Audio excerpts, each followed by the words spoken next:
बंदर सुअर की दोस्ती और मूर्ख लोमड़ी। एक घने जंगल में एक सुअर का बड़ा सा झुंड तालाब के किनारे रहता था। तालाब का पानी पीने रोज वहां चिंटू नाम का बंदर आया करता था। एक बार चिंटू एक सुअर से कहता है, तुम सब इतने सारे एक साथ कैसे रह लेते हो? क्या तुम्हारा कभी कोई झगड़ा नहीं होता?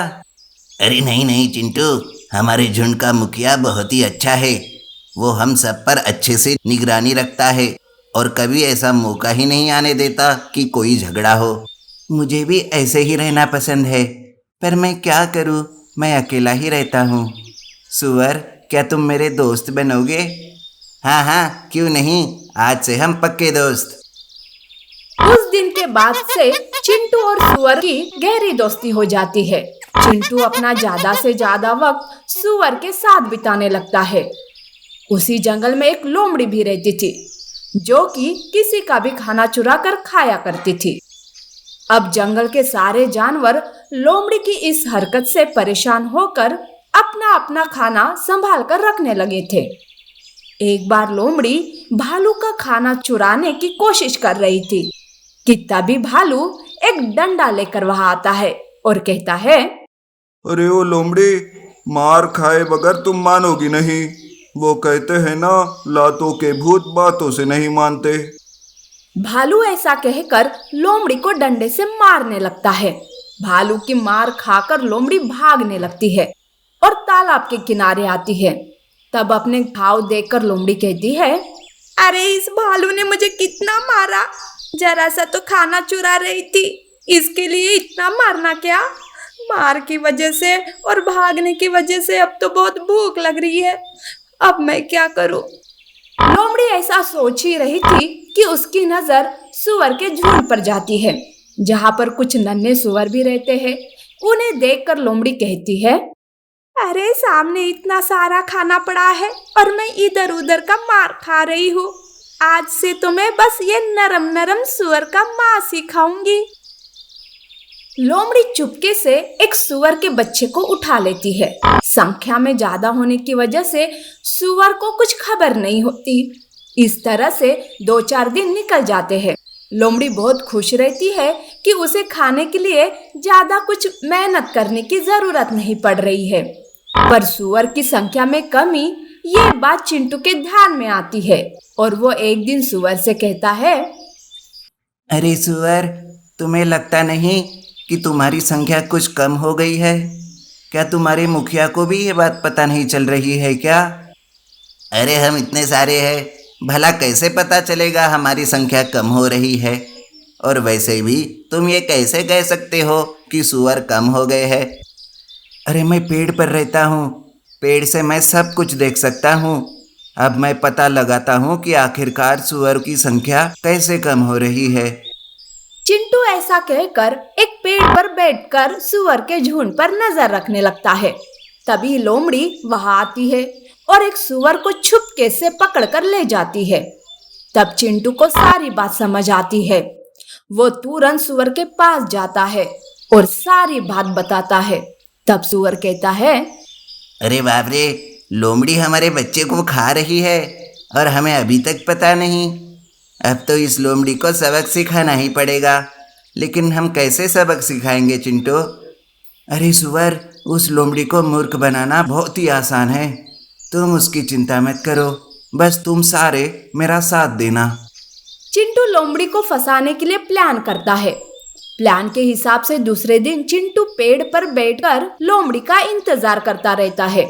सारे सुअर ऐसे घूमते रहते हैं जैसे उन्हें कुछ मालूम ही नहीं हो, बल्कि जानबूझकर एक सुअर के बच्चे को अकेला छोड़ देते हैं ताकि लोमड़ी को अपने जाल में फंसा सके। तभी वहां लोमड़ी आती है और अकेले सुअर के बच्चे को देखकर वो कहती है, अरे वाह, आज शिकार तो यूं ही मिल गया, कोई भी कष्ट उठाने की जरूरत ही नहीं पड़ी। लोमड़ी ऐसा सोच ही रही थी कि तभी चिंटू विसल बजाता है। विसल की आवाज सुनकर सारे सुअर लोमड़ी के चारों तरफ फैल जाते हैं। लोमड़ी बहुत ही डर जाती है और मन ही मन में सोचती है, अब तो मेरी कुछ खैर नहीं, शायद अब मेरा ऊपर का टिकट कट ही गया समझो। सारे सुअर मिलकर लोमड़ी को खूब पीटते हैं, जिस वजह से लोमड़ी वही मर जाती है। इस तरह से बंदर और सुअर ने लोमड़ी को मूर्ख बनाकर लोमड़ी से छुटकारा पाया। सुअर और बंदर की दोस्ती। घना जंगल और उसमें एक तालाब जहां हर कोई जानवर अपनी प्यास बुझाने जाते थे, इसलिए कुछ बड़े जानवर शिकार के लिए भी वही छुपे बैठे रहते थे। ऐसे ही एक बार एक सुअर पानी पीने के लिए तालाब के पास आता है। वहां पर पहले से ही एक लकड़बग्गा छुपा हुआ था कि तभी वहां एक आवाज आती है, अरे सुअर, जल्दी से भागो, लकड़बग्गा धात दिए बैठा है तुम्हारे लिए, भागो जल्दी से। बंदर की यह बात सुनकर सुअर वहां से भाग जाता है। तालाब के पास वाले पेड़ पर चिंकी नाम की एक बंदरिया रहती है। अगर उसे कोई खतरा दिखाई देता तो हमेशा वो जानवरों को आगाह कर देती थी। हाथ से शिकार जाने पर लकड़बग्गे को बंदर का बहुत गुस्सा आता है और गुस्से से वो चिंकी से कहता है, तू हमेशा मेरे शिकार को भगा देती है। एक बार अगर तू मेरे हाथ आई ना, तब बताऊंगा तुम्हें। हाँ हाँ, जाओ जाओ, किसी और को अपनी ये अकड़ दिखाओ, जाओ यहाँ से। लकड़बग्गा वहां से चला जाता है। उधर सुअर की जान बच जाती है। दूसरे दिन सुअर चिंकी का शुक्रिया अदा करने उसके पास जाता है और कहता है, अरे चिंकी, कल तुम नहीं होते तो वो लकड़बग्गा तो मुझे मार ही डालता था। तुम्हारा बहुत बहुत शुक्रिया चिंकी। अरे इसमें शुक्रिया की क्या बात है, मैं तो हर किसी की मदद करते रहती हूँ। चिंकी, क्या तुम मेरे दोस्त बनोगी? वैसे इस जंगल में मेरी कोई दोस्त नहीं है। हाँ हाँ, क्यों नहीं, मुझे नए नए दोस्त बनाना बहुत पसंद है, पर तुम जरा सावधानी रखा करो। एक बार अगर लकड़बग्गे को कोई जानवर पसंद आता है तो वो उसे खाए बगैर नहीं छोड़ता। अब तुम्हारे जैसे दोस्त होते हुए मेरा कोई कुछ नहीं कर सकता। सुअर और चिंकी में दोस्ती हो जाती है। चिंकी को 2 बच्चे थे। सुअर रोज चिंकी के पास जाता और उसके साथ ही खेलता था और समय समय पर चिंकी के बच्चों का भी ध्यान रखा करता था। एक बार सुअर चिंकी के बच्चों के साथ खेल रहा था। खेलते खेलते सुअर थक जाता है और पेड़ के नीचे ही सोने लगता है। चिंकी के बच्चे भी पेड़ पर ना जाते हुए सुअर के साथ ही सो जाते हैं।